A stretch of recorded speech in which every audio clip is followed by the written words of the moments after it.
আল্লাহ তাআলা কিয়ামতের কঠিন ময়দানে যেদিন স্বামী স্ত্রীকে চিনবে না, স্ত্রী স্বামীকে দেখে পালিয়ে যাবে, বন্ধু বন্ধুরে চিনবে না, পীর সাহেব মুরিদরে চিনবে না, মুরিদ পীর সাহেবরে চিনবে না, দলের কর্মী তার নেতারে চিনবে না, নেতা তার কর্মীরা চিনবে না, বন্ধু বন্ধুরে দেখে পালাবে।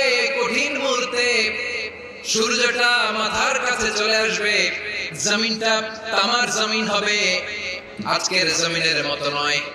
মানুষ ঘর্মাক্ত, ক্লান্ত, শ্রান্ত মাথার মগজগুলো কানের ছিদ্র আর নাকের ছিদ্র দিয়ে বেয়ে বেয়ে পড়বে। বিশ্বনবী ফরমান, কিয়ামতের ওই কঠিন ময়দানে 7 শ্রেণীর ব্যক্তিকে রব্বুল আলামিন তার আরশের নিচে ছায়া দিবেন। তার মধ্যে প্রথম শ্রেণীর ব্যক্তি হলো ইমামুন আদিল, যে ইনসাফের সাথে বিচার করে, যে জাস্টিস সমাজে সার্ভ করে।